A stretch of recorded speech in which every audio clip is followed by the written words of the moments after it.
ng grade 8 masikap. Ako nga pala si Teacher Shelby. At bago tayo magsimula sa ating klase, maaari po ba tayong tumayo para sa ating panalangin? May gusto po bang manalangin? Okay, good morning. So let's bow our heads and pray the prayer. Thank you, Lord, sa araw na po. And good luck po sa ating mga demo teachers at sa mga big students sa sasagot. Piliin niyo po kami ng focus at ng lakas para po makinig at tayo ito sa class ko. Thank you sa araw, Lord. Amen. Maaari na po tayo maupo. At tayo naman ay darako na sa ating mga alituntunin o paalala sa ating. Pwede po bang magbasa? May gusto po ba? Sige, Christina. Mga alituntunin. Una, inaanyayahan ng lahat na mabilabok sa mga talakayan at mga gawain lahat. Hindi. Sige, pwede naman tayo dito. Hi. Julie. Gumamit ng magalang at angkop na salita sa talakayan. Okay. Dito naman. Kay Elle. Makinig at huwag sabayan ang guro kapag nagtatalakay. Okay. Hi, how about Faith? Laging panatilihin ang kalinisan at kaayusan sa loob ng silid-aralan bago malis. Malinis ba ang silid? Swabe lang. Sabi lang. O sige, para sa last, magtaas ng kamay kapag may tanong o gustong sabihin. Naunawaan ba ang ating alituntunin? Opo. Okay.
Sige, dahil hindi maayos ang ating nakikita ang ating gagawin, larapon tayo sa ating activity.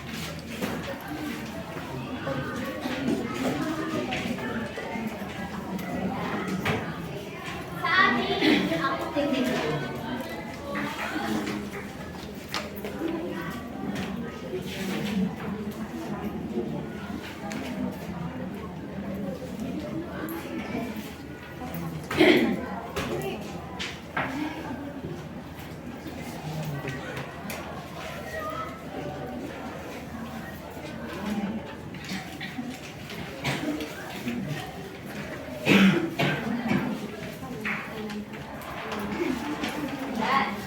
Para sa ating activity, sige, kumuha ng isa at isa. Yun, lahat naman tayo nakakaranas ng pagsubok sa pamilya, tama ba? Oo. Okay. So, ang gagawin nyo para sa ating activity ay mag-release na kayo ng 5 problema na kinakaharap ng inyong pamilya. Pagkatapos nyo maglista ay ilalangon nyo to ng 1 to 5. 1 ang pinakamadalas, 5 naman kung pinakamababa. Naunawaan ba ang gagawin? Yes. Okay. Sige, bibigyan ko kayo ng isang minuto.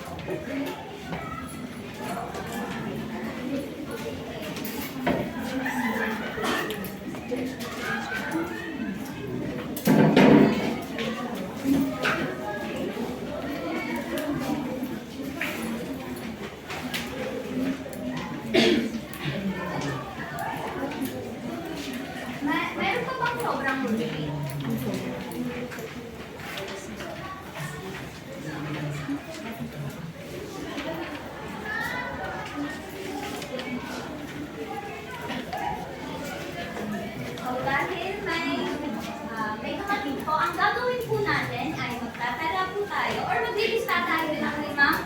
pagsubok na kinakaharap ng ating pamilya.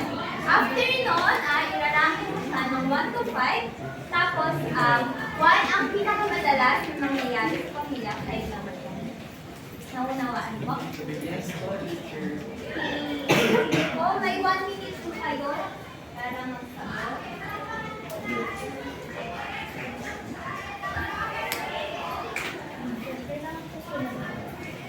Lima lang. Yan, may sagot na ba?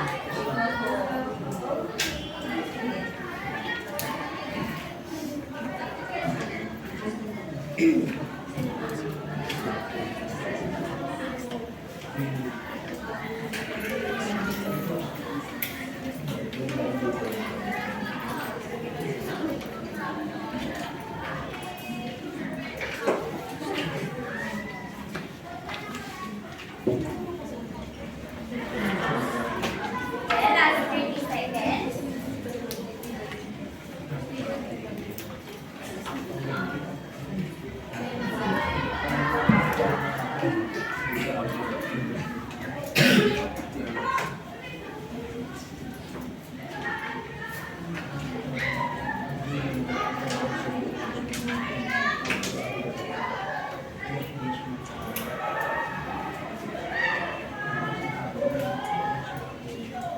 Okay, may sagot na ba lahat? Nakapagsagot naman? Lahat ba? Hindi ba? O sige. Ganito. Magtatawag ako ng 2 estudyante para ibahagi ang kanilang sagot. Okay ba? Parang walang mga energy. Okay ba? Yes. Sige, saan ako natapos kanina? Ay, dito. So, sige, dito naman ako kukuha ng magsasagot. Sige. Marjorie. Ano ba kumayo? Sa 5 minutes, ano yung 5 minutes na mo na pagsubok ng Para sa akin po, meron po tayong 5 problema kinakaharap. Una is kakulangan sa pera. Pangalawa is kulang sa quality time. Pangatlo, hindi pagiging open sa isa't isa. Pang-apat, kulang ang atensyon ng mga magulang sa kanilang mga anak. At panghuli naman po ay hindi magunawa sa nararamdaman ng bawat isa. So, sa 5 na to, ano yung pinakamadalas na pagsubok o problema na kinakaharap ng pamilya? Para sa amin po is yung unang nabanggit na kakulangan sa pera. Sa pera. Okay? Salamat, Marjorie. Pera. Sige, dito naman tayo sa pamilya. Pwede ba tumayo si San? San. Sige. Okay lang. Parehas po kami, kawalan ng pera. Dalawa, hindi pa po kaunawaan. Tapos, kawalan ng pagkain, pagkasira ng bahay. Una po yung nararanasan is kawalan ng pera. Oh, pera din. So, hindi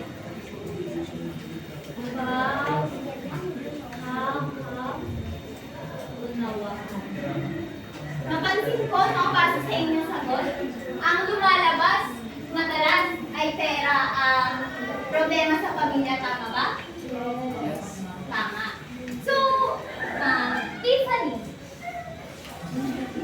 ano yung nararamdaman mo kapag, ano yung pinakamadalas na pagsubok na kinakaharap mo ba? Lack of quality time. Lack of quality time.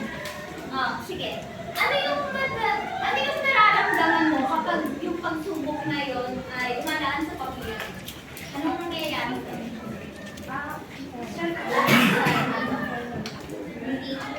Kapag wala kang quality time together, parang sa pamilya yung gusto, hindi mo kilala yung mga parents, mga kapatid mo. So, hindi mo kaya mag-open sa kanila pag may problema. Hindi kaya mo sabihin walang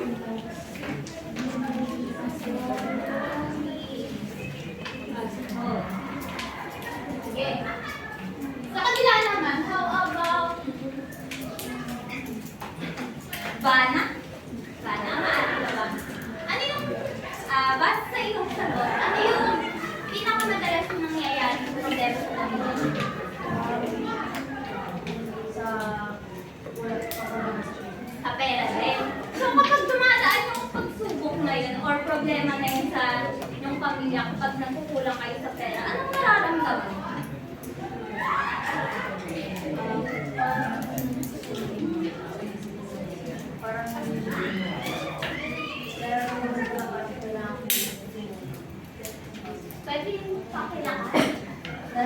na parang kailangan na tumulong sa... Tumulong. Parang kailangan mong tumulong sa family mo pag napupulang kayo financial. Okay? Maraming salamat sa inyong mga sagot. At ngayon, dadako naman tayo sa ating activity.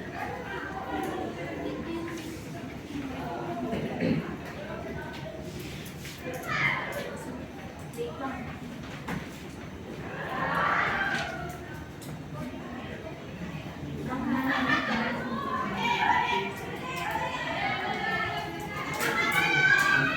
Okay, darako naman tayo sa ating activity.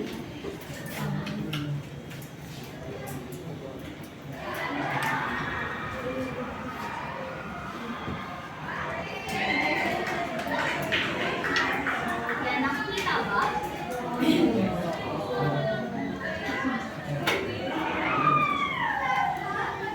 May maaaring ba magbasa dito sa atin?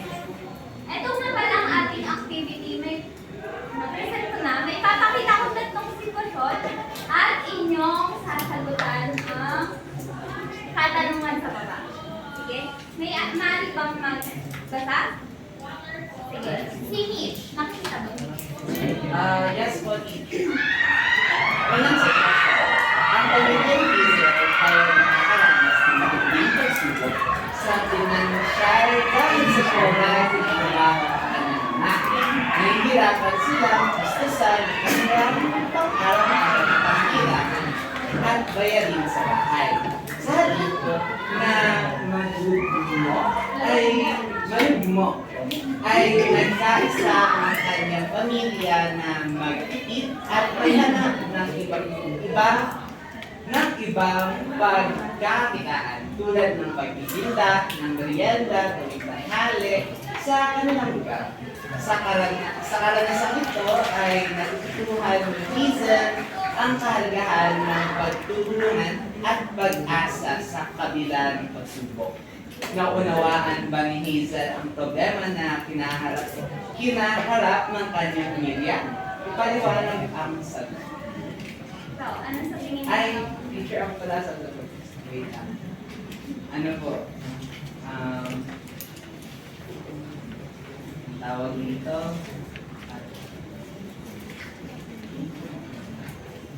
Naunawa. Opo. Sa paanong paraan, anong ginawa ng pamilya ni Hazel?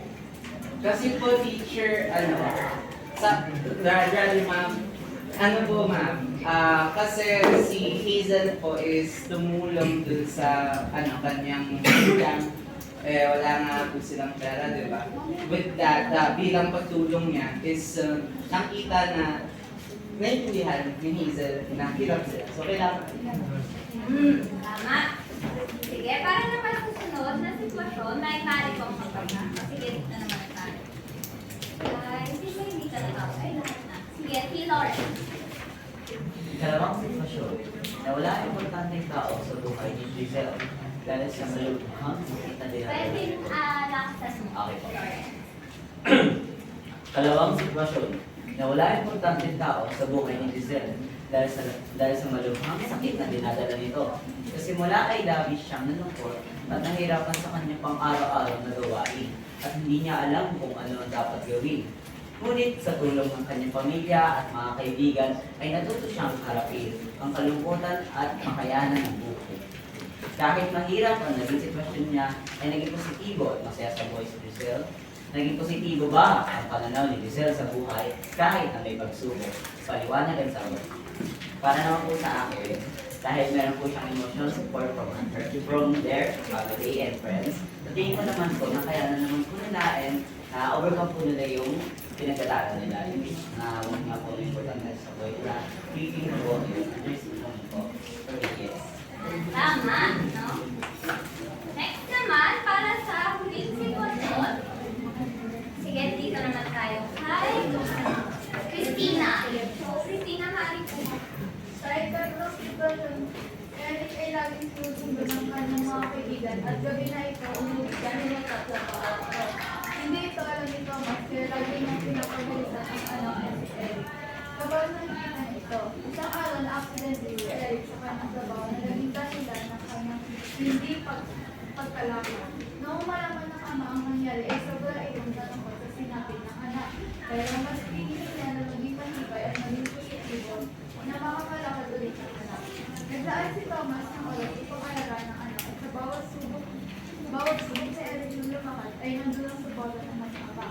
Dahil sa suporta ng anak ay nagkaroon sila ng maayos na pag-uusap at pagkakalakaan ng mag-ama. Tatanggap ba ni Sige na. Tatanggap ba ni Thomas ang nangyari kay Eric na hindi na ito ipaliwanag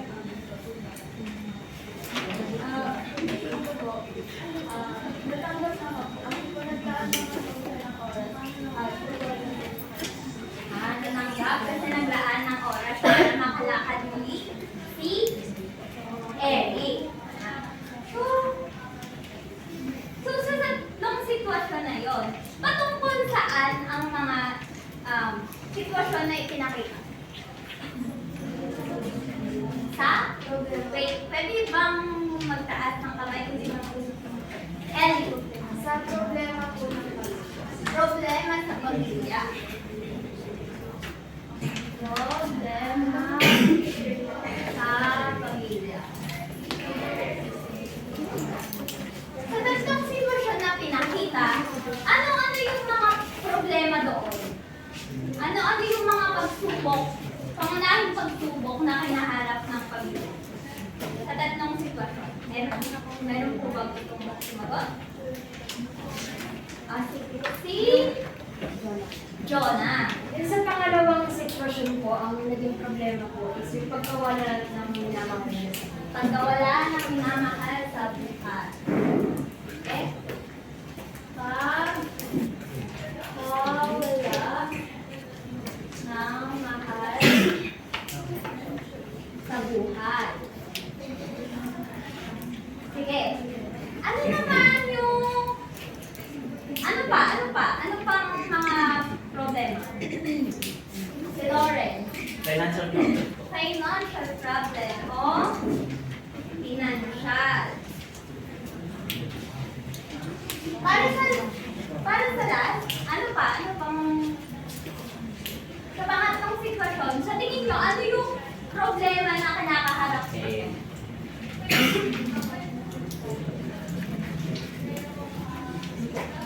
Meron ba? Meron bang sagot? Di ba si Eric? At si Eric, anak siya, tatay niya si Thomas, pero di ba, nagkaroon siya ng trabaho, pero hindi alam ng tatay. Ano meron doon? Kakulangan sa komunikasyon.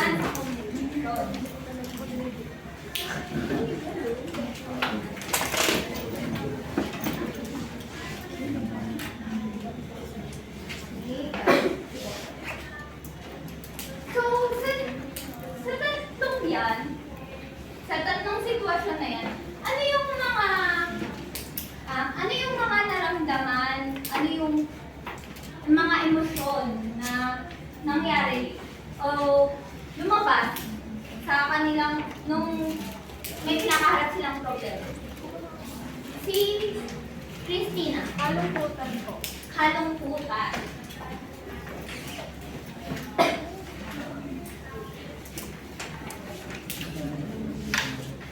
Ano pa? Ano pa? May gusto pang sumagot? Bukod sa kalungkutan, wala bang positive na nangyari sa kanila? siguro po yung saya or siguro po yung saya or satisfaction nung parang overcome na po nila yung problem. Na-overcome.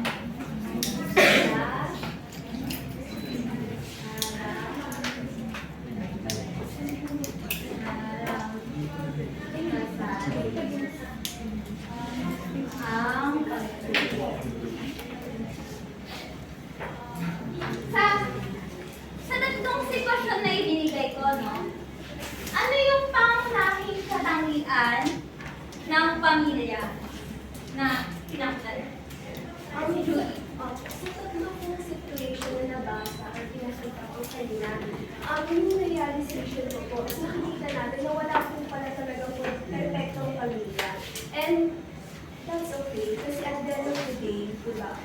maganda po natin na sama-sama pa din sila, gumagawa sila ng solusyon para bigyan ng solusyon ng problema na kinakaharap sila. May solusyon.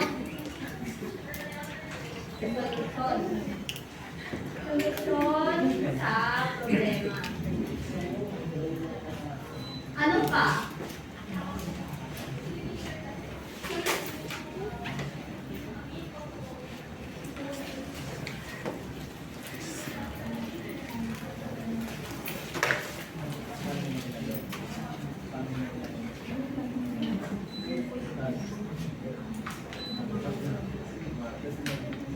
Ano pa doon? Bukod pa sa solusyon sa problema. Si Christina. Yung pagkakaunawaan po na kahit po nagkaroon ng problema, naging positibo, napakahalaga po yung pagkakaunawaan para po ma-resolve po yung mga pinagkakaunawaan. Ay, pagkakaunawaan.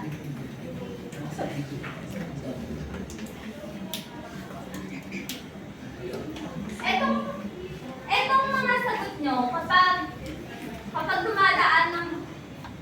dumadaan ng pagsubok sa pamilya. Kapag dumadaan, etong mga base sa inyong mga sagot, kapag dumadaan sa pagsubok ang pamilya, ano siya? Anong katangian siya? Ano? Advay lang po, yung hindi po nila pagpapadala po sa problema, yung hindi po nila pagsuko. Hindi pagsuko? Maliban sa hindi pagsuko, ano pa yun? Hindi pagsuko. Di ba pag tayo, di ba kapag tayo may problema, kailangan kahit na hindi natin kinakaya, pero kailangan natin bumangon, di ba? Kailangan natin lumaban. Ano yun? Ano po, pagiging matatag po, or pagiging resilient. Pagiging matatag, tama. Dito, kakalabasan niya, pag pinagsama-sama mo ay magiging matatag. Tama. Very good kayo dyan. At sa huling tanong, kung kayo ang nasa sitwasyon, sa tatlo na yun, paano nyo may papakita yung katatagan sa gitna ng pagsubok? Sige, how about Jay? Paano mo may papakita ang katatagan sa gitna ng pagsubok? Bali sa akin po, ito yung pagko-communicate ko dun sa mga kasama ko and pag-isip din ng mga possibility na pwede kong maaaring gawin para makatulong sa sitwasyon. Tama. Meron ka ba bukod kay Jay? May gusto pang sumagot? How about Mitch? Ano po, pwede po natin kinabas sa pamilya natin yung pagiging matatag by simply giving a smile or maybe alam niyo po yun, yung pinapakita yung totoong emotion sa pamilya, which is really cool sa family. Kasi alam niyo po yun, hindi nila mararamdaman yung sakit, kasi in the end of the day, alam nila masaya ka na Tama, no? Sa pamilya talaga, kapag may problema, kailangan nandun yung pagtutulungan, yung pagsuporta sa bawat isa sa pamilya, at lalong-lalo na dapat nandoon yung komunikasyon.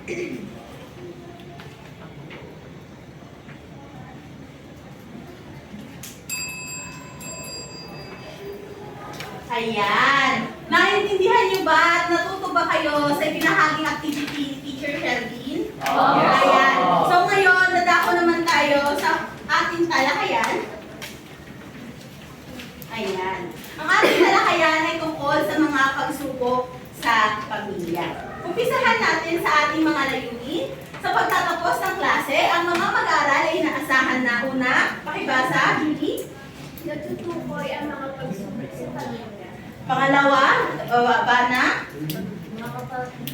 Nakapagniniligan sa pagiging matatag sa mga naranasang pagsubok sa pamilyang pinagbibilangan. Next, Jonah. Nakapaglalapat ng mga bastong pagtugon sa mga naranasang pagsubok sa pamilyang pinagbibilangan. Ayan, maraming salamat. So, ngayon, dadako tayo sa ating, ayan ang ating mga pag-aaralan ngayong araw na ito. Ang mga karaniwang pagsubok na kinakaharap ng pamilya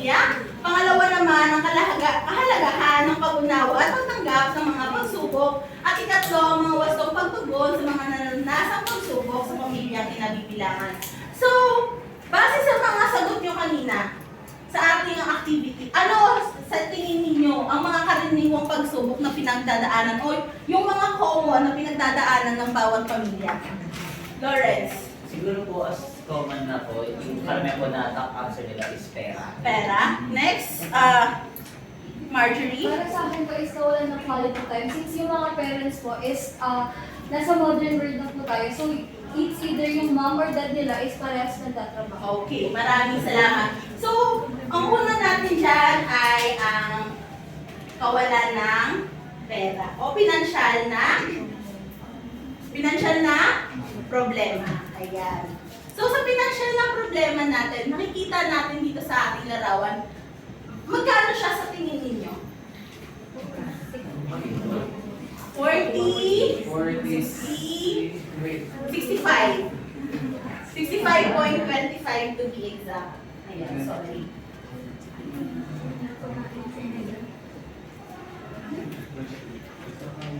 Ayan.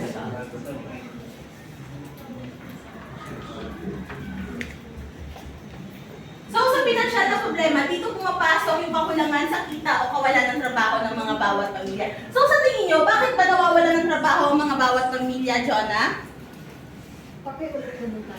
Bakit nawawalan ng kakulangan ng kita o bakit nawawalan ng trabaho ang ating mga pamilya?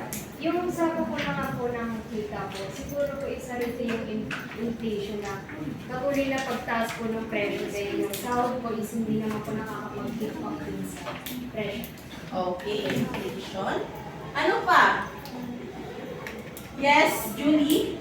Siguro po, ayun nga, kagaya po ng sabi ni Jonah is yung kakulangan po, lalo na po sa mga pamilya na madami po talagang magkakapatid. Okay. So, batay sa inyong mga karanasan, magbigay kayo ng halimbawa ng inyong naranasan at paano niyo ito nalampasan base sa pinansyal na problema. Yes, Ellie? Kapag po kinakamiss po kami, ang ginagawa po namin, nagtitipid na lang po. Nagtitipid. Okay. Next, Jay? Nung pandemya po, since talagang kulang ang pera, ang ginawa po ng nanay namin is gumawa po siya ng mga putahe, tapos nag-selling po siya sa... Okay. Maraming salamat. Ayan. Sumunod naman tayo sa pangalawang karaniwang pagsubok. Ito ang kalusugan. So, bakit sa tingin ninyo, bakit pangalawa ang kalusugan sa kakulangan o mga karaniwang pagsubok ng pamilya? Yes, Christina?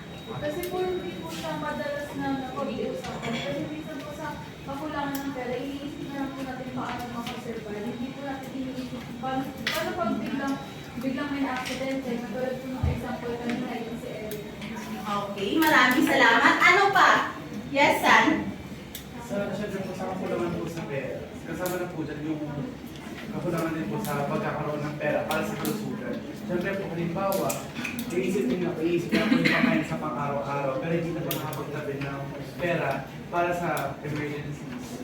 So, Ayun, maraming salamat. So, dito sinasabi natin na ang kalusugan ay pangalawa sa pangkaraniwang problema o pagsubok ng kinakaharap ng pamilya sapagkat naapektuhan nito ang ating pinansyal na problema. Tama naman kayo. So, sa ikatlo natin, ano ang sa tingin nyo ang ikatlo? Ang ikatlo natin ay ang pagpapalaki ng anak. So, ayun, balik tayo ulit sa unang tanong. Bakit nagiging problema ng pamilya ang pagpapalaki ng anak?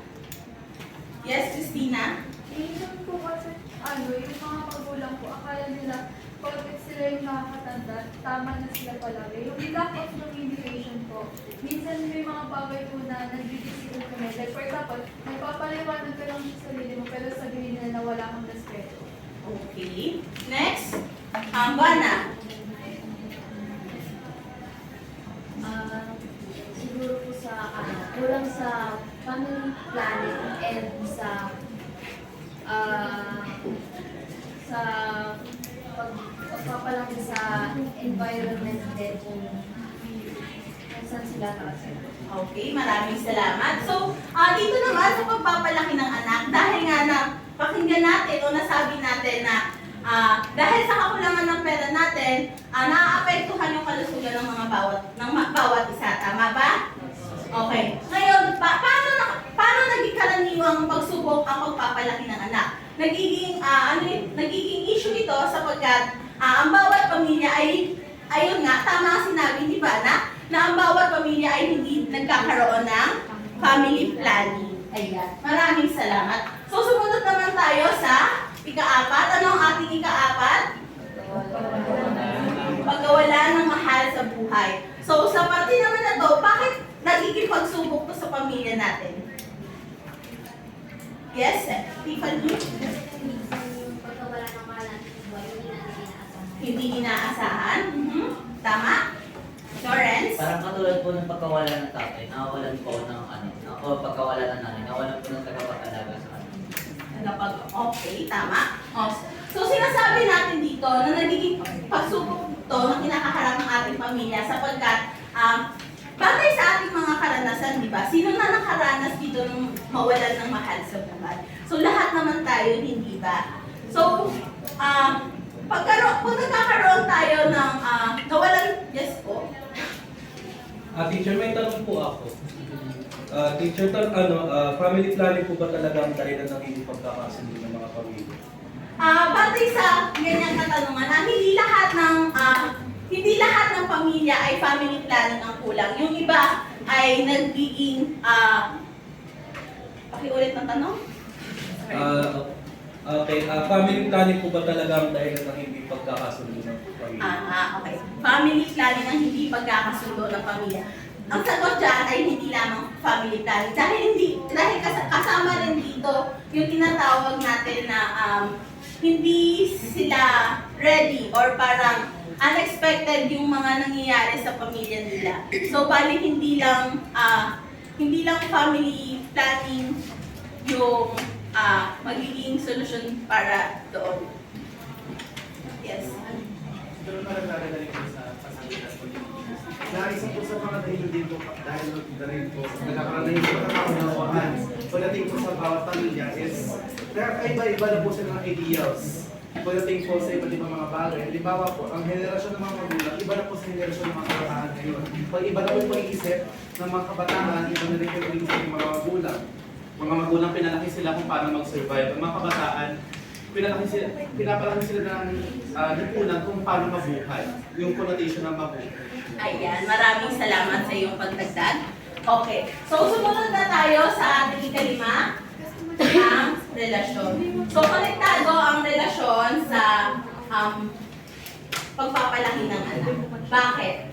Sa tingin nyo, bakit related or bakit magkakonektado ang relasyon or hindi pagkakaunawaan ng pamilya or ng mga magulang sa pamilya? Yes, Jay? Sa early stages po kasi ng mga bata, very vital doon yung presence ng magulang and yung attention din nila. So kapag walang ma-establish na relasyon between sa magulang at sa bata, doon na nagkakaroon ng mga batang rebelde, mga batang makukulit, gano'n po. Kaya kakawatak-watak ito minsan yung relasyon ng pamilya at saka yung kung paano nila ilabas yung sarili nila sa outside world. Okay, maraming salamat. Yes? Christina? Kasi kung kapag po yung relasyon ng parents natin is hindi okay, palagi na lang po nagbabangayan. Ako po bilang anak na naranasan ko, parang hindi ko alam na lumaki ako na may galit, na hindi ako marunong makipagpapigil. Kaya kaakibat po nun is yung pagpapalaki sa anak. Kailangan po maganda po muna yung relasyon ng mag-asawa para po mapapalaki po ng maayos at kalmado at makakapag-ambag po sa isang society yung anak. Ayan, maraming salamat. So, naiintindihan niyo naman ba ang ating diskusyon? Ayan. So, dadako naman tayo sa susunod na ating kahalagahan at pag-unawa at pagtanggap. So, sa tingin niyo, ano ba yung mga kahalagahan, pag-unawa at pagtanggap natin sa mga pagsubok ng ating pamilya? Yes po. Teacher, paano po kami maniniwala doon sa mga pagsubok kung wala naman po kayong datos sa binibigay? May iba po ba doon na outdated na po ba? O yung iba doon po ay talaga bang nakikita pa ngayong sa panahon natin? Sa panahon ngayon, lahat ng pinakita natin mga karaniwang pagsubok ng pamilya ay ating nararanasan. Bakit? Kasi unang-una sa lahat, lahat tayo ay nagkakaroon ng tinatawag nating financial stage or parang kakulangan ng pera na kinikita ng bawat isa. Kasi lahat ng mga nangyayari o lahat ng mga bagay na aano sa ating gobyerno ay tumataas. Yung mga ating bilihin, ganon. Kaya siya ayun. Kaya siya nakaka-apekto sa ating mga karaniwang pagsubok. Ayan. So, sumunod na tayo, balik na tayo. Kahalagahan at pag-unawa at pagtanggap. So, bakit kailangan natin magkaroon ng kahalagahan at pag-unawa at pagtanggap sa mga pagsubok ng ating pamilya? Una na dyan ay ang pagpapalakas ng ugnayan. So, bakit nga ba kailangan o mahalaga ang pagkakaroon ng ugnayan sa ating mga pamilya? May gusto bang sumagot? Yes, Jonah? Ayun nga, sabi nga po nila, communication is the key po, na hindi lang naman ikaw ang humaharap sa problema na yun, kundi yung buong pamilya mo. Kung gagawa ka ng solusyon na para sa'yo, para sa iyong pamilya mo. Okay, maraming salamat. So, dito ipapakita natin, kaya tayo nagkakaroon ng ugnayan upang kagaya na nga ng bawat sinabi ng bawat isa na ang komunikasyon ay ang sagot sa lahat ng mga problema natin. Kaya kailangan magkaroon tayo or mag-build tayo ng relationship sa mga relatives natin. Although sabihin natin mahirap siya, pero kailangan natin tatagan yung ating sarili para tayo ay matuto. Ayan. Sumunod naman ay ang pagpapakita ng suporta. So, bakit nga ba kailangan natin magkaroon ng suporta or pagpapakita ng suporta sa ating pamilya? Sinasabi dito na ito ay nagbibigay lakas at inspirasyon sa bawat miyembro ng pamilya. Bakit? Sa tingin nyo, bakit kailangan ng suporta? Yes, Julie? Yung pagpapakita po ng suporta, sinasabi ko kasi yung isang bata na meron siyang neglectful parents, yung wala po talagang kakit. Paano mo mararamdaman? Halimbawa po sa school ko, no? Pamilya ko nga, hindi nagpapakita ng suporta and pagmamahal sa akin. Paano pa kaya yung klase ko, di ba? Paano pa kaya yung mga tao hindi ko naman kilala? So, importante po, no, sa bahay pa lang, nagpapakita na po ng suporta yung magulang. Ayan, maraming salamat. So, ang pagpapakita ng suporta sa bawat isa ay isang mahalaga. Bakit? Kagaya nga na sinabi natin kanina na ang pagpapakita ng suporta ay isa sa kahalagahan nito. Kasi kapag ang bawat isa ay walang suporta, magkakaroon tayo ng lack of communication. Naintindihan? Ayan. So, next is pagunlad ng pag-uugali. Sino ang gustong magbasa? Marjorie? Pagkunlad ng pag-uugali, nagtutulong ng pagiging matatag at tibay ng loob sa harap ng mga. So, paano natin nasasabi na yung pagunlad ng pag-uugali ng bawat mamamayan ay ng bawat miyembro ng pamilya ay nagiging matatag to sa hamon ng buhay? Para po sa akin, base po sa karanasan ko, is sabi po kami lumaki ng mother ko. Meaning, nung bata po ako, madalas po kami hindi nagkakaunawaan kasi may mga bagay po ako na kinocontradict. Or sabihin na natin na bata lang din po ako, marami po akong ganun. And yung mother ko po ay hindi po siya open or hindi po niya ako totally sinasagot or tinuturuan. And with that po, nagkaroon po kami ng thorough discussion or nagkaroon po kami ng open discussion with each other na kung saan sinabi ko po lang or ibinahayag ko po yung mga hinaing ko po tungkol sa kanya or kung ano po yung mga bagay na kailangan niya pong malaman as a mom. And with that po, yung masasabi ko po na yung relationship po namin ngayon is mas napagtibay, mas naunawaan ko po yung mother ko and mas naunawaan niya din po. Ayan, maraming salamat. So, yes, Anne? Paano kapag sa isang sitwasyon, very altruistic po kasi yung mga bills natin ngayon. if we are going to use individualistic perspective, what are we going to do if communication is not the solution anymore to the family? Since may mga sitwasyon po kasi na hindi na po komunikasyon na magiging solusyon sa problema kasi pamilya na ito yung problema. So ano pong gagawin natin as Ayan, it's a very sensitive topic. So, batay sa iyo, dahil nga hindi na tayo nagkakaroon or parang hindi na magiging dahilan yung communication natin, siguro gagawa pa tayo ng ibang paraan. Katulad ng liham. Pwede tayong gumamit ng liham upang magpag-communication sa kanila. Hindi tayo magkakaroon ng oral communication, kundi with our letters, doon natin may papakita o may sasabi sa ating mga mahal sa buhay o mga miyembro ng pamilya ang pagkakaroon ng communication. Ayan, so maraming salamat. So, yes po.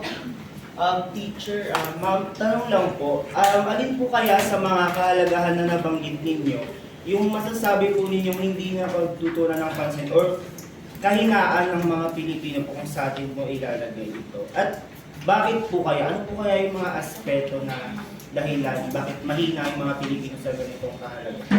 So siguro para sa akin ay ang pagpapakita ng suporta. Bakit? Kasi ang pagpapakita ng suporta sa pamilya ay isang mahalaga kasi hindi mo mabubuo ang komunikasyon mo.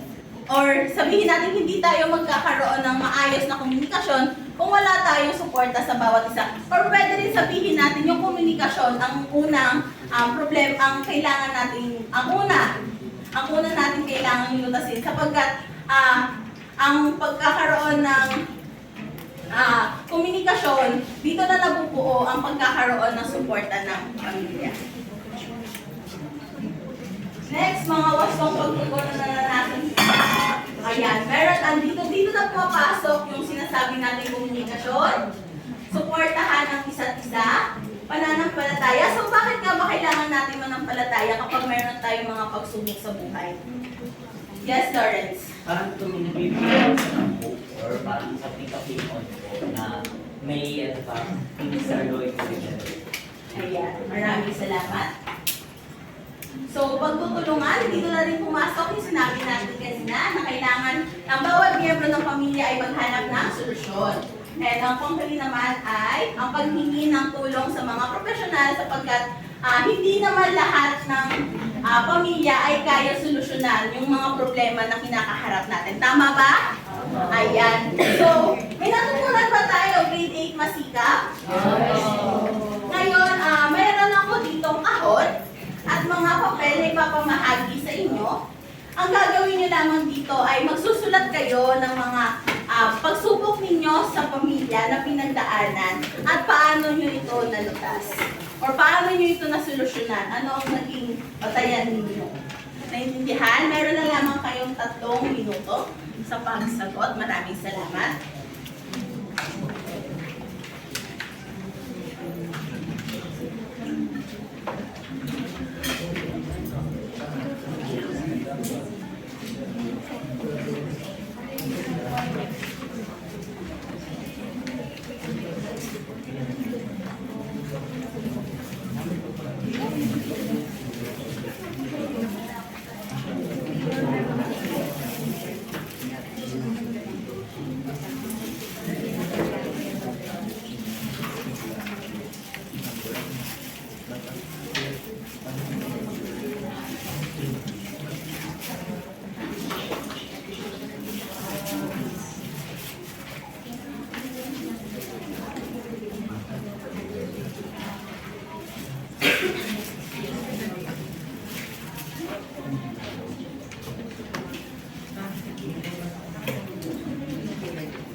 Ito ang panuto na kung paano ang gagawin nila. Ito ay isang online.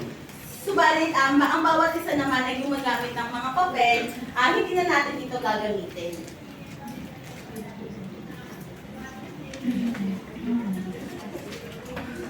Ayan, so dahil may nasulat na ang bawat isa, sumunod na tayo sa ating sunod na gawain. Ito ang unang pangkat at ito ang ikalawang pangkat. So magkakaroon kayo ng role playing na kung saan magbibigay kayo ng mga pagsubok ninyo sa buhay kung paano nyo ito nalampasan. Naintindihan ba? Naintindihan ang bawat pangkat? Yes po. Okay. Magbilog na kayo at pag-usapan ninyo sa loob ng 1 minuto kung ano ang dapat ninyong gagawin.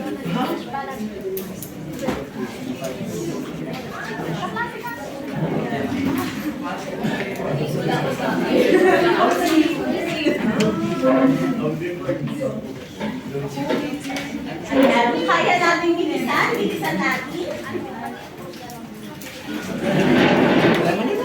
Batay sa ating mga tinalakay, pwede kayong kumuha doon ng mga pagsubok sa pamilya na gustong yes? Isa lang.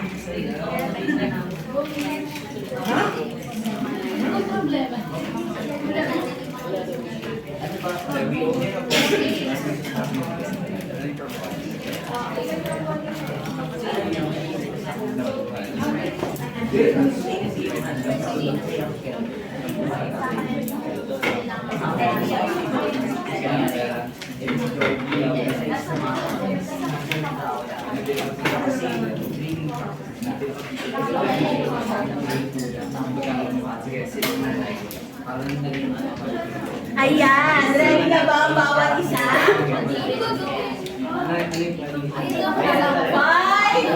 4, 3, 2, and 1. Ayan, maraming salamat, Ricky Masukap. Ayan, nakikinig pa ba ang bawat isa? Okay, 1 minute.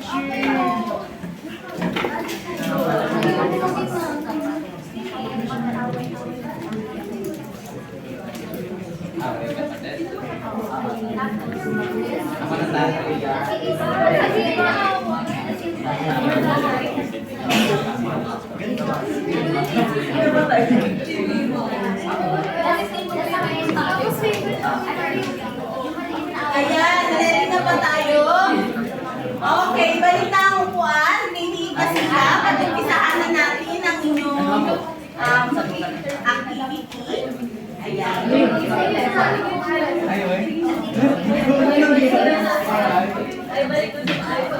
So, kailangan ko ng isang representante sa bawat group. Sino ang representante ng group? Sa grupo ng tayo, sino? Isa lang. Isa lang muna. Sino?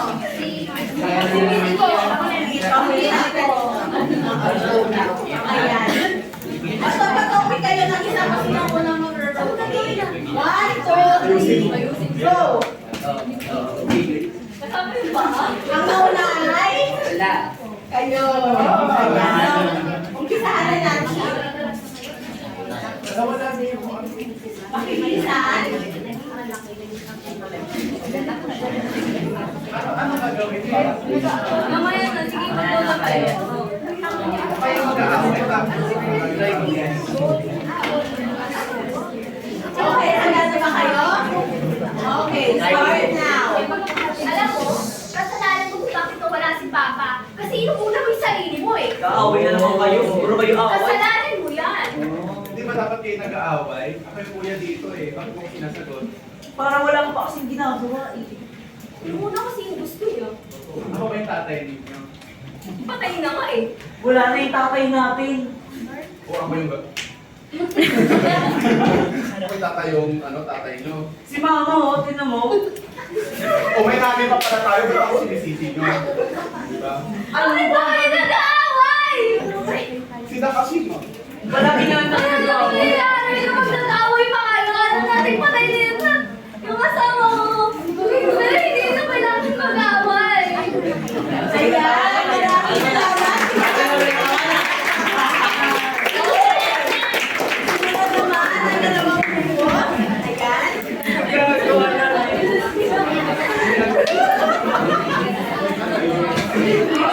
Okay. Mag-umpisa na tayo. Makinig ang lahat. Makinig. Wait lang. Nagawalis. May na-paper pa kasi. 1, 2, 3, go. Maalis na ako, may school project kami. Saan ka naman pupunta? May school project ako kami. Teka lang ate, alis ka ng alis, di ka gumagawa ng gawain ba? Ikaw na yung maghuhugas ng plato. Mag-aaral naman si ate, lagi na lang kami. Ate na!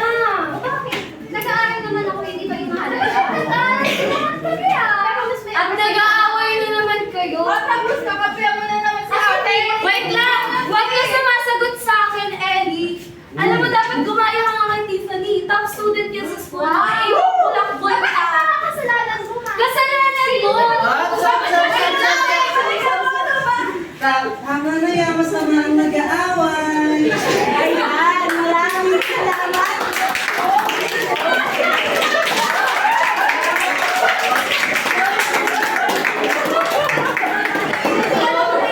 Ayan, nagkaya na ba ang lahat at kaya na ba? Ayan. So ngayon, nadako na tayo sa ating pagsusulit.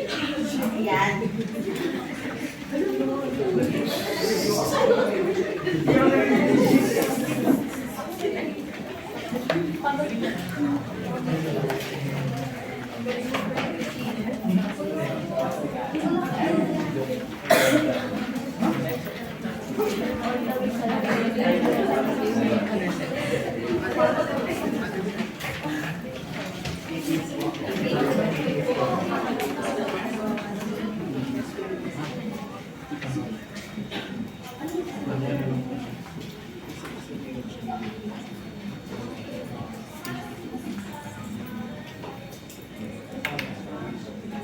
Meron lamang kayo ni 30 segundo para magsagot. Charot, joke lang. Ayan. Sige na.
Ayan, ipasa na ang mga papel.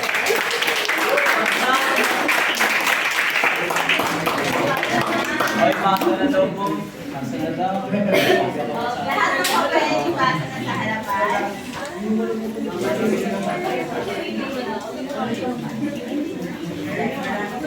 inyo na yan. Ay, sa amin.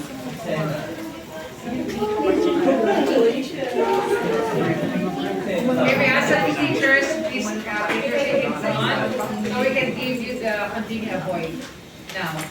Please, thank you. Maraming salamat Pili sa pagpasa ng inyong mga pagsusulit.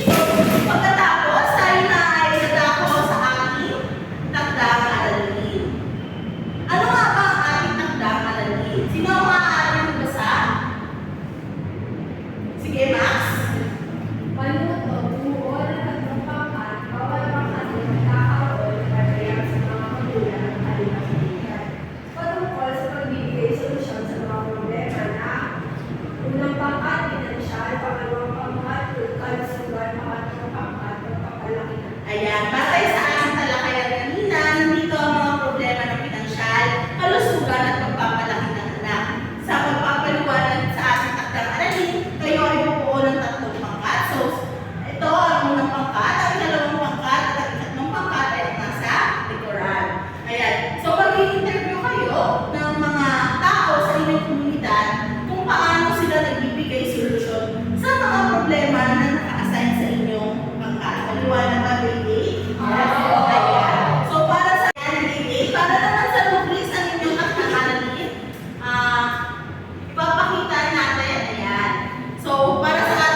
tungkulin ang